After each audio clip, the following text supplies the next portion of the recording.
Hey guys, it's Liat, And Casey. and we are here with episode 146. Casey, what do you have for us today? All right, today's episode is 146. So, 146, today's guest is a badass chick. Six That and chick. rhymes. Okay, I Googled it. It rhymes. six and chick. Yeah, it You came know, up like on Google. the secret is that you look. The secret to knowing about rhyming is like you look at the end. Like if you would do like cat at, it'd be like dat, dat.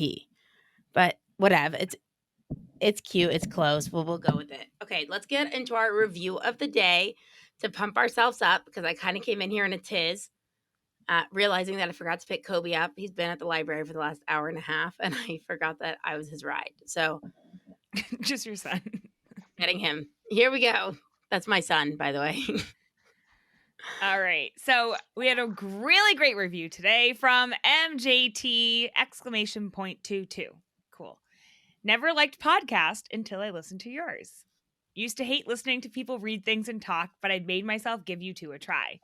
I started by listening to the latest episode, Complex PTSD and Other Issues with guest Dr. Ingrid. Loved it.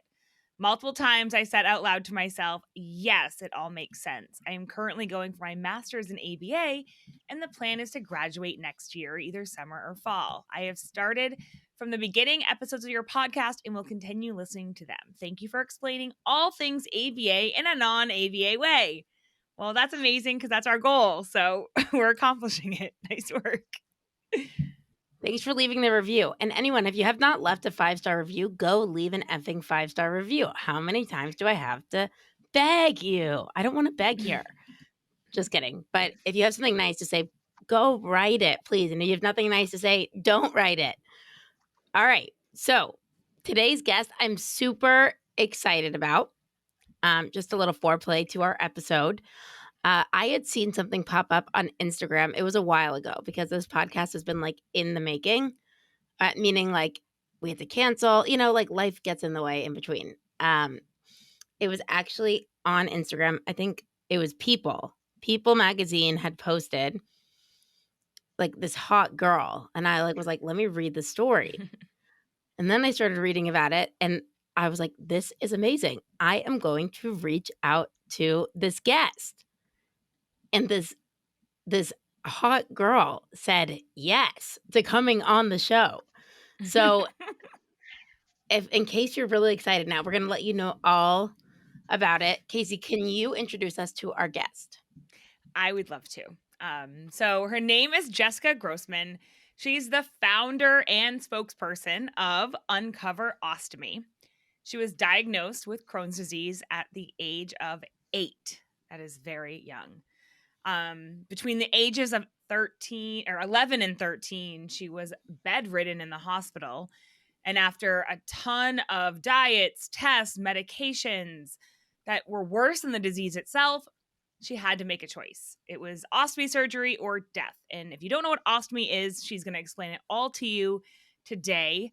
But the moral of the story is that since her surgery, she has been able to lead a pretty normal life, get her undergraduate degree at the University of Western Ontario, master's degree at New York University, runs her own digital marketing agency in Toronto, and is married to the love of her life, Matt. And I say that with emphasis because me too. That's my husband's name. But anyways, Jessica, welcome to the show. Thank you. Thank you both so much for having me. And thank you for the compliment, that hot girl. All right. I mean, there was that one image of the dress, the wedding dress, right? Like you were able to. My wedding dress. Yes. Oh, that was from so long ago. Yeah. Oh my goodness. Now. When I saw that, I was like, this is just amazing. And you looked stunning. So, but anyways, can you just tell everyone kind of your backstory? I know I said a little bit, but nothing to probably what you went through. So Okay, so it is quite a long story, so I'm not gonna, bore you with the 100 pages of content. But so yes, I was diagnosed with Crohn's disease when I was very little. I actually had lost 5 pounds when I was 8 years old, and you shouldn't be losing 5 pounds when you're 8 years old. So after a ton of different tests from different doctors, and also my uncle, my dad's brother, having Crohn's disease, it was pretty obvious that that's what I had too. So I was diagnosed with Crohn's disease. I was relatively okay between the ages of 9 and 11, like managing my diet, taking some medication. And then I ended up getting a stomach flu at the age of 11, like totally separate. It was definitely a stomach flu, but it triggered my Crohn's disease.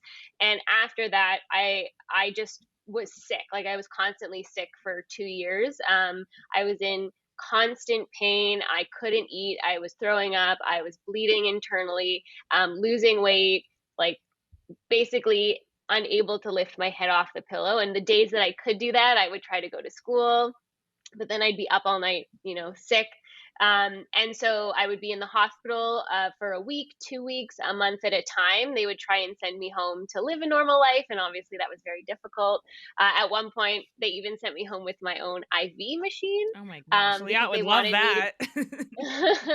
Well, they wanted me to go to school, and I wasn't able to eat for most of the time I was sick. So I would have nutrition pumped through an IV machine and then go to school during the day. But that didn't last very long. And diets weren't working, medications weren't working, and I ended up being in so much pain that I was on a hell of a lot of narcotics for a 13-year-old. Wow. And then one day, this is all, still hazy to me because I was 13 and on a lot of Demerol, which apparently they don't prescribe anymore, which I found out recently. But I was on a lot of it. And a surgeon sat down next to me and said, you're at the point where a decision has to be made. Your disease has progressed. You're entering into a stage of toxic megacolon, where essentially your colon is so diseased that it turns toxic and you get sepsis and die from that. So either let that happen or have your colon removed, live with an ostomy bag, and see what happens. So again, in a haze of medication at 13 years old, I was like, well, I guess I don't want to die, so I might as well have surgery.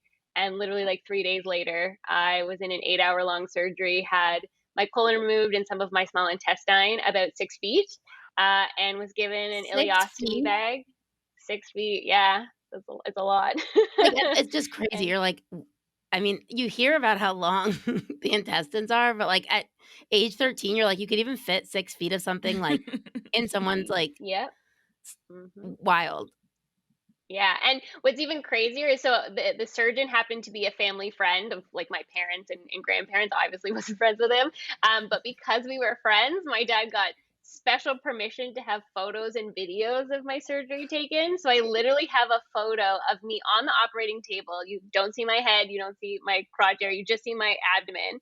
And the way the ostomy works is they cut a circle in your skin and they pull the intestines through, and then once they're at the end of the disease part, they cut it, fold it over, and sew it. So at the point where they pulled it out, they literally laid it on my chest and my abdomen, and you can see the 6 feet how diseased it was, all the way up until the little end where my What stoma, does it which is look the like? end. It literally looked like a cat had ripped it to shreds. Like, I'm not even, Oh, it's huge, it's swollen in different parts, it's red, it's white, and then you see the perfectly smooth stoma part at the end that just, it looks like you would think an organ looks like, just red and pink and smooth. It's insane. that's I have the photo, crazy. obviously podcast and like trigger warning, it's not nice, but like Wow. I saw those 6 feet, and it's a lot, and it was all really, really bad. So yeah. That Whoa. is wild. So, Mhm. okay, you were 13 years old, right? You said? Mhm. Yep. Yep. 13 years old. That is not an easy time of life to go through anything that makes you Mhm. any sort of different. I'm talking like even if you are wearing a different pair of shoes than every girl is wearing at age 13, it's like, one of my friends has Mhm. a, what is she, 14-year-old daughter. And like I go to her house and I'm like, holy shit, is there like a uniform all these girls have to wear? Like they're all wearing the exact same thing, Mhm. like, and it changes, and like it's like they're all one thing they're all like in these spiritual gangster outfits, and I'm like, then the next thing they're in like these matching Lulu tennis skirts Mhm. and like white Mhm. like Nike Air Force Ones, and I'm like, this is literally like everyone is just like thriving to look the same when you are 13 years old. And I just Mhm. go back to myself being like, Mom, I really need a juicy outfit. Yeah. And so I'm just like, that stage of your life, was that not like Difficult. difficult, like heartbreaking, you know? I mean, what's interesting about my childhood is so I went to a private school, um, basically from junior kindergarten up until I was 13 until grade 8. And so I'd grown up with the same kids. And before I had gotten really sick, I actually did not fit in anyway. The private school, you had these rich families that they all had the juicy suits. They had Uggs when they came out. Lululemons came out back then. And my family didn't have those things, and I didn't have those outfits or the latest technology or whatever it was. And so before I had really gotten sick, I actually was an outcast already. Didn't have a lot of friends, was really really shy and awkward anyway. So when my disease progressed and I ended up in the hospital, of course I got the cards from my class because the teachers made them do it, but I really didn't. I had maybe one or two people visit me in the 2 years that I was in the hospital. Like I really didn't have any visitors. And so I think, as sad as this sounds, like I had already been in a place where I was an outcast and didn't have a lot of friends, that like that wasn't really something that I thought about, which is very unfortunate. But I think what it did is it made it a little bit easier, I guess, because that I wasn't like, oh, well, why aren't my friends coming to visit me? I was like, well, I don't really have that many friends. So, they already make fun of me, so Mhm. whatever. Yeah, which that's so depressing to look back and say now, No, but I feel that's the what same. it was I like. feel the same way. Like I didn't have any money in my family to have those things either. So like when there was a new like, oh, it's everyone has this North Face like jacket, whatever it was, it's like, yeah, I'm not gonna fit in. I don't have Uggs. I like Mhm. look back on my pictures when I was in middle school and I like with all my friends, they would all be in like the same outfit and I would be like wearing like Goodwill, like a cheetah belt and like these like awkward, like whatever was a hand me down. I'd like make my own stuff. Like I'm like, whatever. Yeah, I tried that too. But yeah, so I think for me, it was just like, I'm already kind of in that situation. I need to focus on my health anyway. Mhm. I think it helped. Like, I didn't feel as much as I was missing out on hanging out with my friends because I wouldn't have been invited anyway. You're like, this is like kind of So cool though. I've got these like hospital nurses, like these are my new my new peeps. I, I had Nintendo to play with, so I think yeah, that was the easiest part of it, out of everything. I think what was more difficult was trying to like maintain where I was in my childhood in terms of my education and my development, because I would still have to go through school. Like I was still trying to do homework and tests, and I guess that was the benefit of being in a private school. I paid for my grades, just to keep going, right? That was the only time I worked very hard after that. But yeah, I think that was the friendship piece, and fitting in was literally the least of my concerns at the time. Well, So I want to ask something kind of personal. When you woke Oh, really? Okay. let's go. When you woke up after the surgery and like Mhm. you're now with this new part of your body that you didn't have before, what was that process like? And were you like freaked out or was it and I know we asked, I think during our pre-podcast, Leah was like, what is it like living with like this wound? And you're like, we're like, it's not a wound. It's Yeah. like it's not. And we were like mind blown. So I mean, I think so. It was a very quick, like decision to surgery, but it was still a couple days, and the surgeon, small world kind of story. So the surgeon, being a family friend, his wife also has an ostomy. And so before my surgery, she actually came in, and she came in wearing these black tight jeans, I still remember, and she was like, "Can you see where the ostomy is?" And I was like, "No, I can't." And she showed me, and for me, like, I think based on how sick I had been and how long the process had been happening of me just getting worse, I had already kind of accepted that this was the next step, and I was less worried about what I would be dealing with after, because it couldn't have been worse than I was already feeling. But it was really nice to have her show me. And I realized literally at the same time that a neighbor of mine had also had an ostomy, but I had not realized that when my parents said, "Oh, yeah, this person who lives up the street, he goes to the bathroom in a bag," and I was like probably 8 when I heard this, immediately I thought grocery bag, and like it was taped to his stomach or something. So like it literally clicked when I saw the surgeon's wife being like, "Oh, that's what it is. That is totally fine." But I mean, I wasn't even worried because again, I was like, it has to be better than this. So going into surgery, I still like really didn't understand or comprehend what I was getting into. And I think it was better that way because I could have worked myself up more about it than would have been like healthy for me. And what's like, I think it's kind of funny. And I know my mom like hates when I tell this part of the story, but the doctors had actually gone to my parents a year before I had surgery saying she should probably have an ostomy. And my mom said to them, my child would have an ostomy bag over my dead body. Wow. And a year later, I ended up needing one anyway because it was the only option. And obviously, you know, it was the best decision. But what's interesting and why I like created Uncover Ostomy, I'm sure we'll talk about that a little bit more, is there wasn't enough information out there for my mom and me and my dad at the time to like look at what it really meant and look at people who were living lives with an ostomy bag. So they didn't really know any better. And it's gotten better, but it's still very similar where doctors think that the ostomy is a failure on their part as a doctor because it's the last resort, right? That has changed a little bit in the community. It's still like, you know, do you really need to take out 6 feet of intestine if you can avoid it? But it's less like I failed and more like this is where we're at. So at the time, this was in 2003. Now you're going to do the math. I know how old I am. But in 2003, the internet wasn't what it was. There was no social media.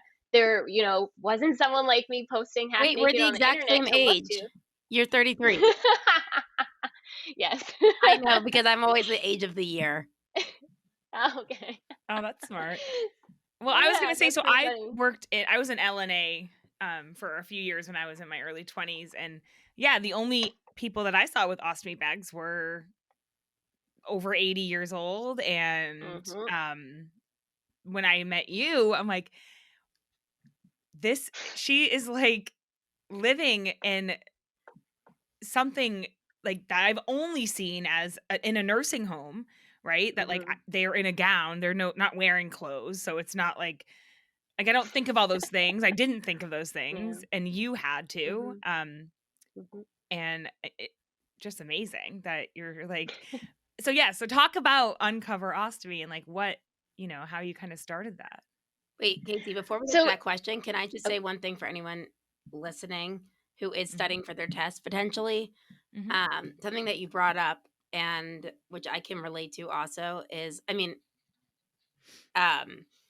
you said like at that point, like, okay, like give me the surgery, right? Like, and so for anyone studying for the exam, this is talking about MOs, right? We talk about MOs, motivating operations, and how they change, right? In a given moment, like if you would have asked me 10 years ago, like, would you cut your fingers off? Whatever, you know, since I'm missing my fingers, I'd be like, hell no, this is the last thing over my dead body, right?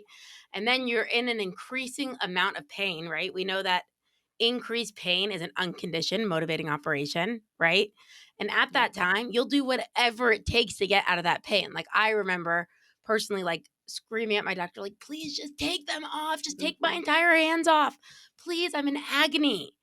Right. So that just shows like at that point, and I'm saying there obviously was competing contingencies that weren't really competing. Right. I said, like, you're 13 years old.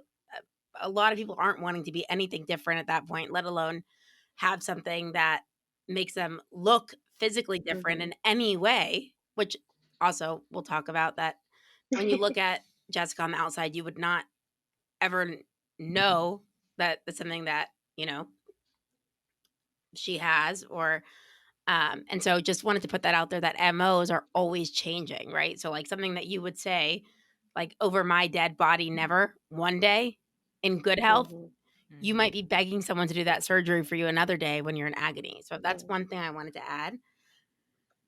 And one other thing I wanted to ask you is if having a health issue, because like I know I developed lupus and health problems in college. So I was Mhm. 22 and I felt that it made me have to grow up and mature even at the age of 22 quicker than like other people, meaning like I was thinking in college like, oh no, I'm not going to go out and drink, or I'm not going to go out and do this because I only have a limited amount of energy, or like my health is this, Mhm. or and like thinking about things I did, and that was 22, right? And I felt like I Mhm. had to like mature into like adulthood. Did you feel like you had to at all at the like you thought about things differently than like someone else like doing Yeah, I mean, I think at the time, again, I was so sick. It was just about getting to whatever the resolution was, and in this case, it was ostomy surgery. I think it was after the surgery. I can't remember if I told you guys this, but there was something that happened, and I still don't know what it was. But after the surgery, I woke up just being like, I am a different person, but not different because I have an ostomy, but different in who I wanted to be as a person. Whereas, as I said before, like I didn't have a lot of friends. I was really awkward. I was really quiet and shy. I came out of surgery and I went back to school with the people I had grown up with, going to the front of the class and teaching them about ostomy surgery and saying, this is why I was gone. This is what happened. This is what I have now. If you have any questions, ask me. And the person I was before surgery would have been too afraid to be made fun of. But at that point, I was like, I survived death. I chose life. Like I made that decision. So I need to lean into it and make the most out of it that I can. And that's what I did. I think in terms of maturing, that was part of it. But I Mhm. also um I feel like I had missed some of my childhood, that I was almost underdeveloped in some cases. Like I wasn't drinking, but it wasn't because I wanted to be mature. It was like I just felt like I was a little bit behind. Like I wasn't partying. I wasn't doing all of that until I got to university, and then, then I let loose because I wasn't living at home. But I think it was more about shifting who I wanted to be as a person and focusing on that. And then yeah, I guess there were some situations, and I'm still like this today, where everyone has their own things. They have their own problems, they have their own issues. But sometimes I look at some people and what they're complaining about, and I'm like, I don't think I can empathize with that because I've been through a lot worse, even though I don't like comparing. But I feel like that's where it's changed me, is like, you should appreciate what you have, and I do that too. But it's hard for me to feel bad if you didn't get Taylor Swift tickets and you have to take a cry about it. It's like I don't understand that. You know what I mean? So I think there's a little bit of a combination of things in there, but I definitely like wasn't super mature at least at the beginning of university. I had a lot of fun. Good for you. Yeah, no, I Yeah. just felt like I felt like I had to like be responsible and like because usually when you're young, there's like this like I'm healthy, I could do whatever, you know? And it was like suddenly I had to think about these things. But I guess mine also happened like in the middle of already living a specific life in college, you know? Yeah. So it was kind of crazy. So I just wanted to And you know what? I grew up in a family that was very much about responsibilities and bringing home A pluses and getting things done on time. And so I think maybe I was more mature, but I was just, that was what it was expected of me. Once I was healthy again, then I got the expectations of my parents, right? They put it on pause while I was sick, but then when you're back to normal, all right, you have to get this grade and be home by this time and stuff like that. So I think I also had to follow those rules, and I did. I will say that after, like, I think the last year of university is when I really got I was they made my sorority sisters, I was president of my sorority, they made fun of me and called me Fun Grossman because I wouldn't drink. I would end up being the DD. I would have to take the drunk girls out of the frat house and drive them home. And they asked me why I was being like that, and I think by that point I had my fun, and I checked the box, and maybe I reached it a little earlier than some people. Maybe then that's how it worked out. Yeah. So Fun were you Grossman. able I to like that. drink and do all those other stupid things in college in the beginning? Like other Yeah. So so I basically did what every university student would do, I guess. Like I said, I joined a sorority, I partied, I drank, you know, I went, I don't know, I did a bunch of stuff. I think you can drink with an ostomy, but I realized a couple of years after that it probably wasn't a good idea to drink, but you definitely can if you do it properly. What I found out, which is hilarious, and again, this isn't for everyone, and everyone's body works differently, but I would know that if I did like straight shots of vodka or something and I didn't eat, follow me here, the alcohol would actually leave my system faster because Oh. I had nothing to keep it in, right? So like people get really drunk when they don't eat, but it sits in their stomach, it goes through their intestines and gets absorbed, but I had so fewer intestines that it would just pass. So like I could manage my alcohol a lot differently than someone else would, right? So that was a fun, I guess, party trick. You know, get a few extra shots in or whatever. But like by the end of the night, I'd be like, I am stone cold sober, and everyone else is falling all over themselves. So that was fun. That's a great You're party like, trick. thank you, ostomy.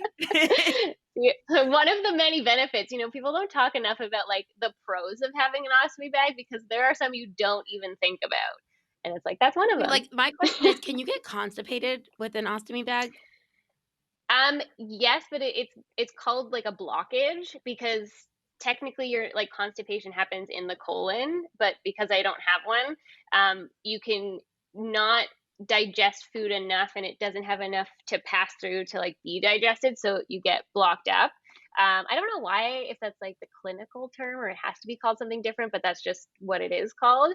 I've only had like a couple and never like full blockages, thankfully. Thank God. But then you just have to like have a hot pad, like drink a lot of liquid. You know, if you really have a bad one, you have to go to the hospital and they'll help flush it out and whatever. But I've over the past 20 years, I've learned how to manage pretty well. So I'm lucky. Okay, thank God. That was my question.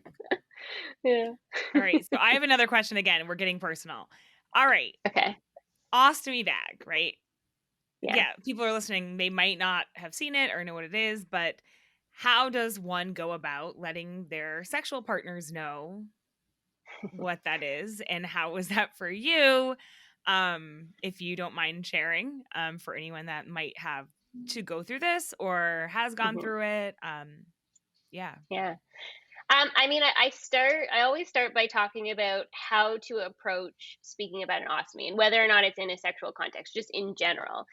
People, especially who don't know that much about ostomy surgery or aren't related or connected to anyone that has one, they really don't know much about it, which I'm obviously trying to work towards, but they're going to take what you say as fact because you're the one that has one, right? Yeah. So if you go to someone and you say, I have this thing, I hate it, like I wish I didn't have it, it ruined my life, the other person is going to say, okay, if that's how you think about it, that's how I have to think about it, right? Yeah. But if you approach it positively and say it saved my life, you know, sometimes it gets in the way, but like it's fine, I can deal with it, they're going to be more accepting of it, right? Now there's obviously the assholes out there that just won't, and you don't need to waste your time with them because they're horrible people. And so, you know, there's some people that just it's not their jam. Fine, they're not meant to be with you, right? But as long as you're approaching talking about your body positively, they're gonna hopefully, and in most cases, react the same way. And that is the same for any disability. Someone in a wheelchair, someone blind. Like I've seen other people, I have friends with other disabilities. The ones that have the most friends are the ones that are open and honest and positive about what they have, right? So in the context of, you know, sexual partners, you know, this is still a situation where I got it so young that I hadn't really gotten to that point before I had it. And so my experience is very different than a lot of men and women that I've talked to who come to me and say, you know, this is going to change my sexual relationship or it's going to change how I date because I didn't used to have it, right? So the way I've lived through it is a lot different. And I want to clarify that because I only went into sexual relationships having an ostomy, right? So when I first started dating, again, late bloomer, not having a lot of friends, growing up and eventually making friends, I didn't really date until I was 17. And I didn't date anyone in my high school because after I had surgery, I had been isolated for so long that I didn't know how to have normal human interactions, and I was very awkward. I was overweight from the steroids that I had to be Oh, on. the worst. I was a mess. The Oh, moon I was phase, terrible. when you first, like, with your oh my God. Ugh.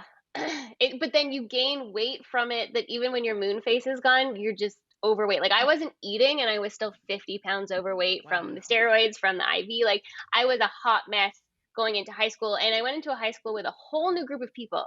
Not the kids I grew up with that knew my story, totally brand new people. Also didn't have many friends in high school. I was a big loser up until I went to university. Anyway, so I didn't date anyone in high school, and the first person I started dating I met at my job, which funny enough, my first job was at Hollister and Abercrombie, which you'd think someone Hot girl job. Hot girl summer. right? Literally, I was blown away that I got that job. So that was the first thing. But then I had met all these new people, and I was in an environment where I was automatically accepted because you had to pass a certain test to work in an environment like that. And so the world of dating People opened up, used to, and I like, ended talk up. about that. They'd be like, "Can you believe Haley got a job at Hollister?" Like, I said that about myself. I literally couldn't believe it. I was that shocked. was like you knew So you peaked in life. yeah, no, tell me about it. So yes, I started dating then, but it was my whole first experience with everything all at once, with friends, with new people, with a job. Like everything kind of hit me at the age of 17 that I hadn't experienced before. And I was going into university away from, Toronto. I was going to London, Ontario, which is 2 hours away. So I like knew I was approaching this as like a short-term thing anyway. I was already, living my best life in the dating world, but it was still really terrifying for me because I had never told any person in the context of dating what I had. So I remember I was babysitting my cousin, and the guy I was dating from that job came to babysit with me. Oh yeah. And yeah, and we were just sitting on the couch, and I was like, you know what, I think it's time I have to tell you about me and how I'm different. And I kind of just like blurted out, like still positive, but like, I have this ostomy bag, like don't worry about it. This is what it is. I almost died, blah blah blah. Be right back. And then I went to the bathroom and I closed the door and I hung out in there for a couple minutes, and I was like, maybe he'll just leave. Like if he's not comfortable, he can just leave, and then it's done. It's over with, right? But a couple minutes later he texted me and he was like, "Are you coming back? Like, I'm okay with it, right?" Aw. So that was kind of it. Yeah, you say, "Oh," but it turns out I was the side chick of a girlfriend that he had for a year and didn't tell Ah! me about. I Yeah. changed my So, ah. right? But what I take away from that story is the ostomy matters so little that you could still cheat on your girlfriend with someone with an ostomy bag. So, there you go. Positive spin on it, right? I love your So, like, humor. so like after that, and like it was fine, like nothing really happened, and I learned, like, leaned more into myself, hot girl Abercrombie job, like went to university, joined a sorority, and I just kept telling people, like, it was less about dating. It was just, this is who I am. I remember when there was sorority recruitment, they play the game like two truths and a lie, and one of my truths was I shit in a bag. And my friend who came with me to sorority recruitment, she knew because she was my roommate in university. She was like she was fine with it, but it's like, is that something you really want to say at a sorority like recruitment event? But they let me in, and like I said, I became president. So because of like the group of people I was going around and how I was talking about it, like people knew who Fun Grossman was. The boys knew that I had an ostomy too, so it just kind of like, that was like, in university that was just known. And then at the at the end of my last year of university, I was on the front page of the school newspaper with my ostomy showing. So everyone really knew. I love But then that. after, oh, sorry, go ahead. No, I was saying I love that. Well, it was really a cool way to end my university career. But after that, I went to grad school. I was dating a guy long term that also didn't work out, so I wasn't really dating when I was finishing up my schooling. But after we broke up and I went back into the dating scene, this is after I had started Uncover Ostomy. So if you had Googled my name, it would come up, right? Like that is what you could find about me on the internet. And I was like, you know what? I did high school. I went through university. People already knew this about me. I don't know if I want to approach dating with it being the first thing they know. Like I didn't really date and like not have that be a thing. So I was going to try it. So for You a made little like a bit after porno that came up first or something. oh my God. No, but Fun Grossman. I know, right? So for a little bit after that, I started dating people and I wouldn't tell them my last name. I'd be like, I'm just Jess. Just don't worry about it. And they thought I was like a serial share. killer. I'm like, just trust me. Please just trust me a little bit. And then after like a couple dates, I'd be like, okay, this is who I am. You can look me up. And then I would let them. And again, it didn't really matter. No one really cared about it. And then fast forward to meeting my husband, who can hear me talking on this podcast, and I'm sure he loves when I tell this story. We both met each other at separate destination weddings at the same time at a resort. Oh my and gosh. we met. Yeah. That's And wild. like, right? And I always say he knew I had an ostomy before he knew my last name, if you know what happens on vacation. And then and then after that, we just kept hanging out. I had actually like not really explained it to him because I thought he was just going to be a vacation boyfriend situation. Mhm. And then but I was like, I have this thing. Don't worry, it's a week. Who cares, right? And then he kept wanting to see me, and we kept hanging out. And then I realized I had never actually like properly explained it. Like he was like the hybrid of all the situations I had been in.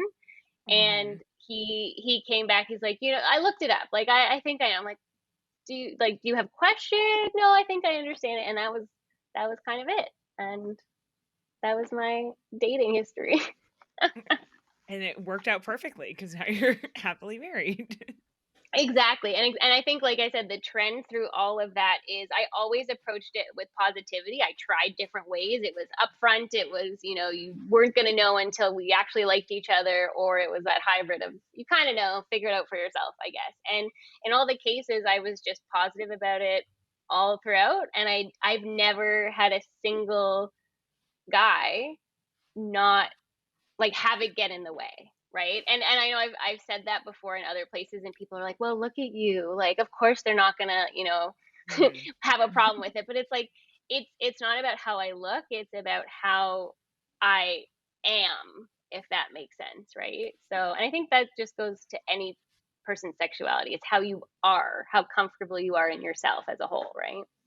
I'm agreeing so much with what you said because I mean, Yeah. first of all, I think this is awesome for anyone to hear in terms of like an invisible illness. So like even before the ostomy bag, I'd say like someone like as someone who has lupus and scleroderma and you having Crohn's, like autoimmune diseases suck, a lot of them, and like no one knows what you're dealing with. And to everyone else on the outside, you could look like the girl working at Hollister, but like people don't know. So I think it's like great that you're doing this for awareness, and we will talk about what you've done with this after.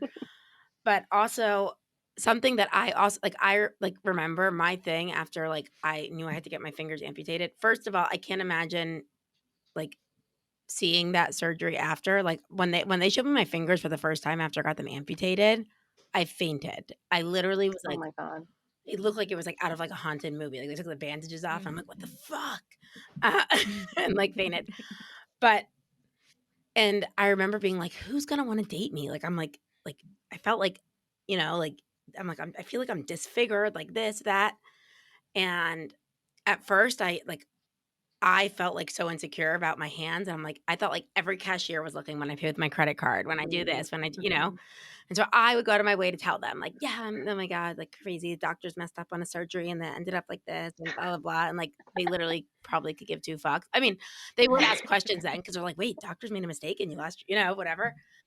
And then I remember like dating wise being like, I need to let people know immediately. Like I have like an autoimmune disease.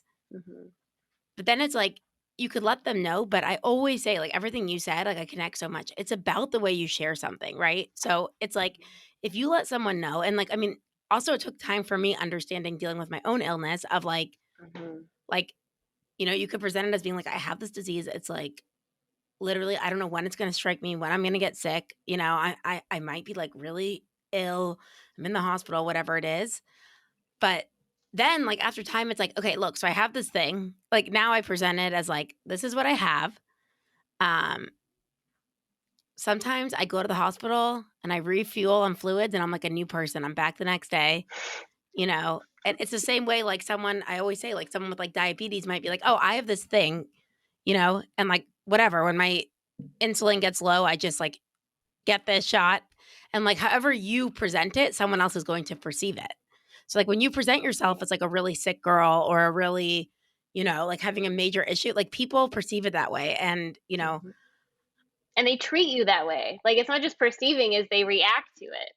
I met my husband at the time like with 10 fingers. And then I had lost them during that. So that was a big part like of getting like it was something obviously getting divorced, that was something that really scared me, like thinking about putting myself back out there as someone with something quote unquote wrong with them. And, and I was like, oh my God, I'm gonna go out with people. Like, no one gives a fuck. Literally. It's all about the way you present it. No one's ever like, oh, I'm not going out with the girl like who's like missing the top of her like middle finger and two pinkies. But I think it's all about the way you present yourself because people believe what you show them. So if you show them you're a really sick girl, they're going to take that. If you take it as like, look, I have control of this. This is what I deal with. I mean, and also, I don't know if this is just like me being jaded. I'm like, everyone in life is going, like, their shit's going to hit them at some point. If it hasn't hit them yet, it's coming. Like, I guess I'm happy that like I've, I've been hit. Yep. So it's kind of just this, but when you said that, I was like, that is so true. Like, it's all about the way you present yourself. Yeah. Yeah. And I think it's important to note that if you're presenting yourself a certain way, people aren't just going to react, but they're going to treat you the way that you're asking to be treated, right? So if you're telling people that you're sick all the time, you might not get invited to hang out all the time. You might get treated with kid gloves. Like it's just be who you want to be. Tell people how to treat you. And then if people don't treat you that way, well, again, that's another way of They're not worth knowing it. that they're not for you. Exactly.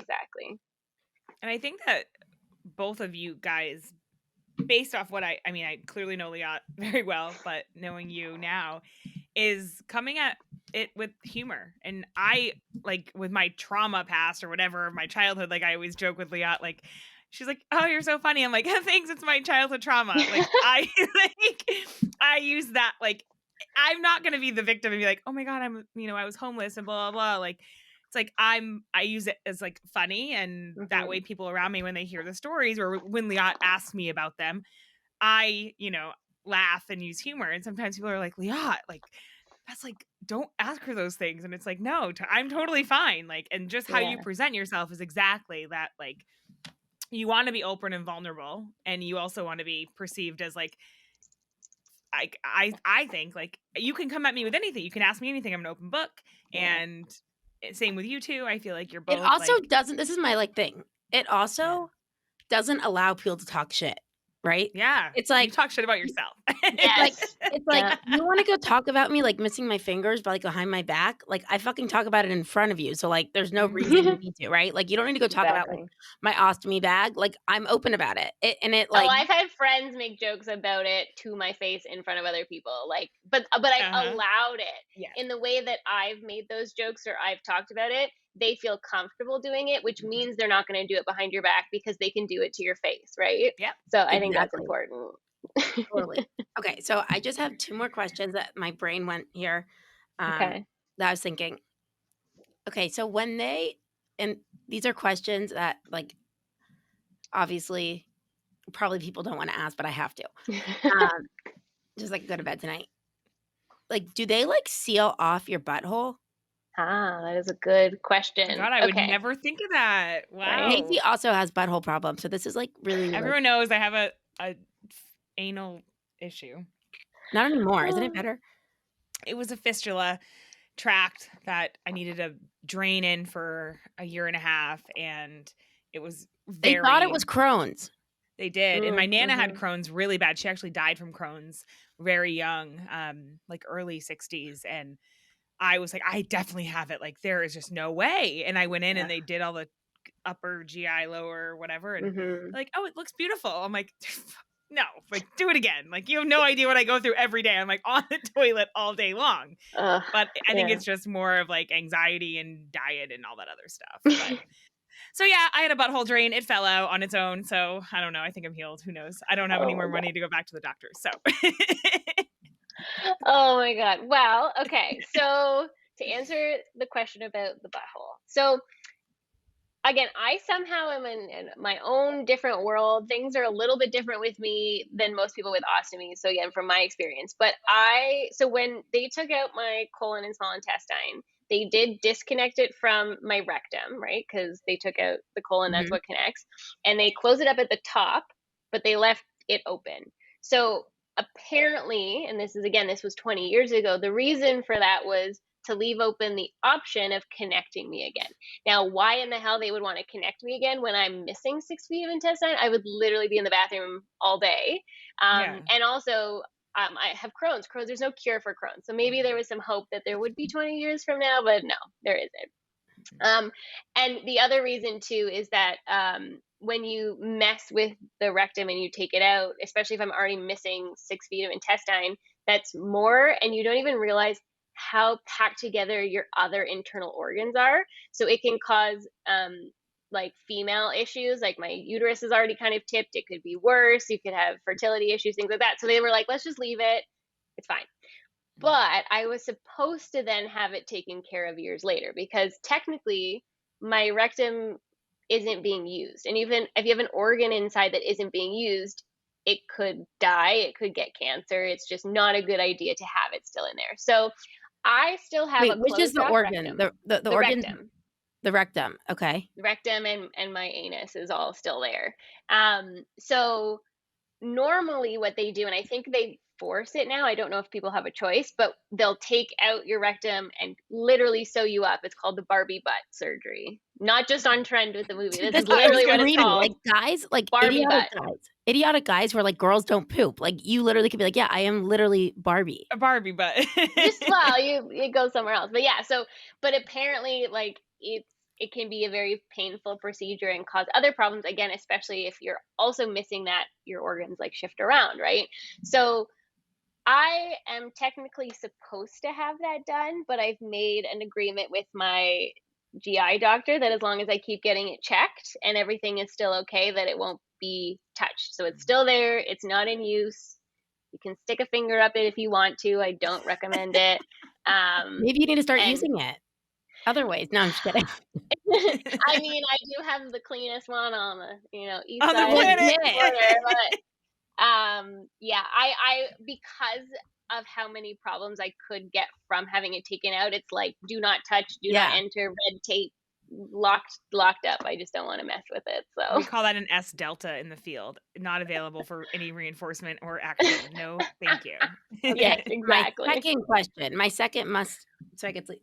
Can you feel when you're? So you still, you still urinate, yeah. No, like through, like that is through your Normally. vagina. Yeah. Totally different systems. You can have an ostomy, like a urostomy for your urinary tract, but for me, it's fine. They're totally different systems. And I felt like I was gonna get like canceled for that, being like, you don't know female anatomy, Liat. I know. Like I'm like still confused by like different holes, So, but can you feel when you're going to the bathroom? So most of the time, no, because normally you feel it as it's happening, but Right. I don't have the nervous system in my stomach because it's just a piece of my intestine, right? I will say if I eat too much, sometimes it's like it like moves weird, but it's kind of like the same thing when you eat a lot and you can like kind of feel it moving around and stuff. You're like, oh, I ate a whole burrito. I shouldn't have done that, right? So it's kind of like the same thing. It's just where it is, it might be the end of where you're feeling it, right? But I don't actually I don't have a sphincter. I don't have the feeling. I can't control it because it doesn't have that piece. It's just a piece of intestine that just moves. So I just want to say, and this might be my biggest fear is shitting my pants because I have such bad issues that I always tell Matt I have to try at least 5 times before we leave the house so that if we're on a road trip, I don't. And that's the plan. So like you're lucky that you don't have to worry about that. Well, that's what I said. I'm like, we don't talk enough about like the benefits of having an Yeah, that's a ostomy, pro. right? Like I could be like, hey, let's go. I'm good. When I have had stomach flus since I've had my ostomy, piece of cake. Because Yeah. it's like, oh, I don't feel well. It'll fill up. I'll go to the bathroom. Other than like having to literally sit in the bathroom all day, I can go back and watch TV, lay on the couch, maybe for half an hour, and then I go deal with it. But it's amazing. See, look at these pros. We're just putting a spin on all of it. I love it. Positivity. Get ostomy surgery, everyone. I love that. Your I always energy is say, just so great. you have to deal use the card you're dealt. Like I always tell them, Exactly. I'm like, Mm-hmm. I will always pre-board a plane, even though, like, She's like, it just gets too cold in the back. Wait. Why do you want to pre-board? This is like an existential question for me. I want to be the last person on the plane. I do not want people walking by me. no, hitting because my elbow. I fly Southwest. Southwest Okay. is the sooner you get don't on, get you a seat. choose your seat. Wait, they don't give assigned seats? No, Oh. so like What? What no, airline? if you get on last, you're like in like a back middle in the toilet. So Could you like not get a seat? Like, is it literally no, first like come you have first serve seat, on but you this might. plane? So it's Okay. it's like 24 hours before the flight, you have to check in, like the minute before. On the minute, and you on the still, minute, if and you're it might be like your group C40 or something. And so, anyways, every time I go to the And it's a free for all? yes, and it's dangerous. Well, People and people, fight. but like I've seen people it. like could pay extra to upgrade. People can like if you have like their credit card, it's just like.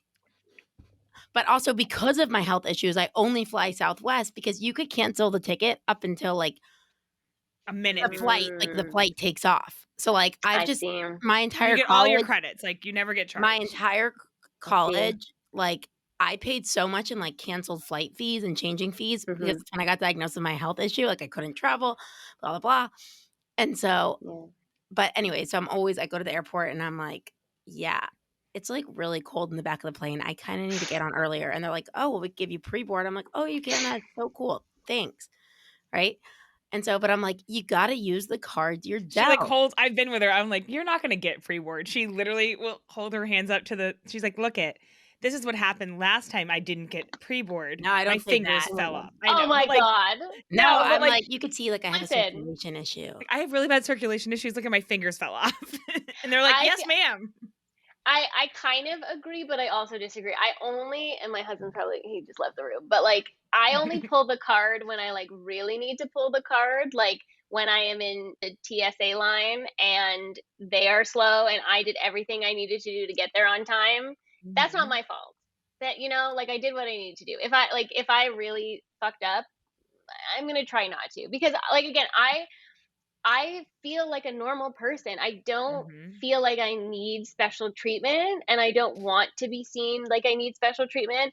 I joke that the government considers me disabled, and that's why I'm disabled. I don't consider me that way, right? So I think in the right circumstances, yes, but also I don't want to be that person, I just don't want to be looked at and be like, oh, she needs that special treatment. She must be sick or something, But like I said, once in a while, I might if I really need to. Because you obviously never flown Southwest. If you flew Southwest, no, I would. That sounds terrible. That sounds like a terrible experience. It shows that you've never sat in the toilet in like whatever in the back of the plane and like hear everyone taking a dump. It's like, oh my god, Southwest is gonna come for me now because I've never flown them. I mean, if they want to give me free tickets, you're like, I'm all for it. I'll post about it. No, I don't want them knowing that I did that. They're gonna like look for me. I'm in American Airlines. All right, so I think the last thing is just tell people where they can find No, you. Uncover Ostomy. We have to talk about Uncover Ostomy. Oh, yeah. Okay. Yeah, so tell us. I want to know like when you started it, how it's going, what your mission is, everything. I just love it. Okay. So Uncover Ostomy started from kind of what Leah was saying earlier about like there's, or I guess I was talking about this too, about when you look at ostomy surgery, you just see 80-year-olds, right? So back 20 years ago, if you looked at the packaging of ostomy products, if you looked for the pamphlets that they gave you in the hospital, or you tried to look on the internet, it was just senior citizens. It was meant as people who can't control their systems anymore or have cancer, which was generally an older thing. Now everyone has cancer at any age. But back then, that was really what it was. So as a 13-year-old coming out of this surgery, I didn't know where to look or who to go to. And so I remember my parents found out about this ostomy support group, Ostomy Toronto, and they were having this like product fair where you could try all these different products, and they wanted me to go and like get to know my community. And it was at this church. We go, I literally walk in, they let me walk ahead. I do like one round around the like center where everything is, and I walk out, because every single person, every single booth, every single piece of marketing material was all 60 plus. And I was like, I do not belong here. I also didn't feel like I needed support. Like I said, I was new life, I'm going to lean into it. But it was just like, if I needed it, where the hell am I going to go? So I took on the role of just talking about my ostomy surgery. Like I said, when I was in grade 8, I told everyone about it. In my high school, I would tell people about it. When it was Crohn's and Colitis Awareness Month, I would literally sit during lunchtime. I'd be allowed to have a little booth where, I'm not gonna lie, I had the pictures of my surgery, and people would come and be like, oh my God, I heard you have surgery pictures. Like, I want to see intestines. And I would like show people, but talk about it. So that was my way of doing education and giving back. But it was in grade 12, I was in a media class, and the teacher gave us a project for the end of the year to just come up with any marketing campaign for any idea and present it to the class. And obviously I'm like, well, I'm the only one that's going to do ostomy, so I might as, well, take advantage of it. And I created this poster of myself, I'm 17 at the time, wrapped in a sheet with my ostomy showing, and it has words. I forget the exact stats now, because obviously it's changed a lot. But it said something about like 300,000 Canadians have an ostomy, and it was like, but you don't know who any of those people are because no one's talking about it, right? So it was just an ostomy campaign. It didn't really have a name. I talked about it, presented how important it was to talk about ostomy surgery, blah, blah, blah. And I think I got like a B on it. And I was like, oh, okay, whatever. Hard ass teacher. Okay. But I passed, whatever. And that summer I was going to ostomy camp. So there was a camp in Calgary, Alberta that I went to before, and I was going again, where that was one place I could find support. And it's an Easter Seals camp. People with ostomies go. So I went, and it was my second time. And I brought my project with me, because I was like, well, I put all this work into it. Let me, show it around. And there was a volunteer there at the time who had his own organization, and he has climbed Mount Everest with an ostomy, and like that's his shtick. And he's like, oh, this is really cool. Like, I want to talk to you about it. But we were at camp and whatever. And then I didn't really hear anything. And then 2 years later, I'm not even joking, 2 years later, it's like, very much right after my 19th birthday, and he contacts me. He says, okay, let's do something with this. And I was like, wait, this was like 2 years ago. Why are you contacting me now? He's like, well, because now you're 19, and if you're going to post pictures of yourself on the internet like that, you have to be legal. So after that, he helped me put together what became known as Uncover Ostomy. We took professional photos similar, where I was showing off my ostomy. And we created a website where I was just going to talk about my life. And I didn't really know what I was going to write about. And I didn't really understand at the time, like, what it was going to do. But the purpose of it was for me to just say, hey, I'm at the time, 19-year-old girl. This is what an ostomy is. I'll talk a little bit about living life with having an ostomy, but also just living life. And by this point, I'm in third year university. Actually, the month or 2 months before the campaign launched, my dad actually had passed away. So I had a whole bunch of like trauma and drama and like sorority stuff and school stuff, and trying to balance all these things, that I had a lot of stuff to write about and a lot of stuff to talk about. And it was beyond ostomy surgery. It was, oh, like, I'm dealing with this guy I'm dating, and he's being a shithead, and, I have to deal with school and sorority, but also I have an ostomy, and like, this is what I wore to the party, and I ended up creating this following of people that just liked my drama, I guess, but it had the undertone of like, look, she's normal, or she's dealing with a lot of stupid men and annoying school stuff, but she also has an ostomy. And it just started to grow and grow. And with the introduction of social media, like, I started it before Instagram, but Instagram started up, and there was Twitter and obviously Facebook. And so what ended up happening is the campaign kind of grew into this thing where I became the poster child of showing off your ostomy on the internet. Like it had always, there've been forums and stuff like that, but when I had come out literally with a photo of my ostomy, Uncover Ostomy, posted on social media, and I already had an ostomy group of people that I was friends with, people commented, "Why are you sharing this? Like, we ostomates, which is like the name for people with an ostomy, we don't need people to know that we have this. We don't need to talk about it." And I was like, this is exactly why we need to talk about it. No one knows what it is. And so I got a lot of pushback from the ostomy community, but from the non-ostomy community, everyone's like, "Oh my God, I want to know more. Like, what is this? Like, I want to read your blogs." And it just kind of grew and grew and grew into suddenly you go onto Instagram, you go onto TikTok now, and you search ostomy, the hashtag, and there's thousands and thousands of pieces of content that would never have been there, since I started it in 2009. It's night and day. And I'm proud to say that I was like the first person to be almost naked on the internet to start this, right? So that's Uncover Ostomy. It's amazing. I mean, It's that amazing. is so huge because I have to tell you, like, and people, like, if I, like, saw a picture of you and, like, knew I was getting this, I'd be like, sick, dude, I'm getting this surgery. Because, like, I remember, like, when I had, like, flown up to Hopkins and, like, all these, like, they're like, when your fingers are, like, this bad circulation, it's scleroderma. Here's a pamphlet. Oh, yeah. The pamphlet, like, the person's face, like, was, like, so triggered. Like, it almost looked like Picasso-esque.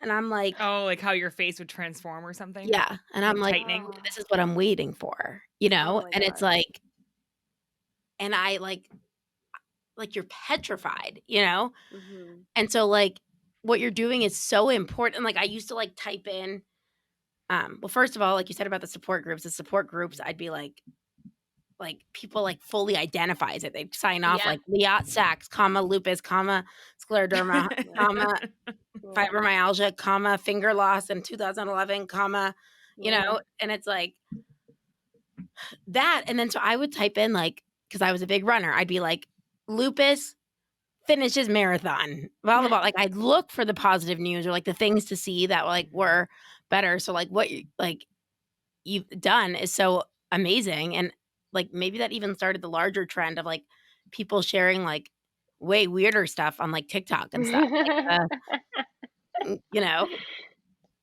I don't share weird stuff on TikTok. No, I I'm keep saying, it like, pretty now, private. like, it's like, I don't even feel like that is, like, crazy The anymore. worst, Like, yeah. back then, it probably was like, whoa. But that's just, Yeah. it's so cool what you've done. And I'm just so happy that we had you here. I love And this. thank you so, so much. Keep doing everything you're doing. Me. Yeah. I will say I'm a lot more boring than I was back when I first started my blog, because I'm an old married woman now with a cat. And so there's less drama to follow, but I still am posting reels and posting to TikTok and my social media to show, like, I still have hard days. I still have days when things, my skin is dealing with my Crohn's disease right now. Like, I'm not cured. I still have a chronic illness. The ostomy has helped it, but it's still something I have to deal with. But, I show off the clothes I can wear or what I can do with it. And I hope that it continues to inspire people. And, I know it does for some, because I get a lot of DMs on Instagram, people asking me questions, which I always encourage. But I'm going to do it until no one wants to look at me anymore, I guess. Well, if any of our listeners want to send her a sweet note of reinforcement, we always encourage that.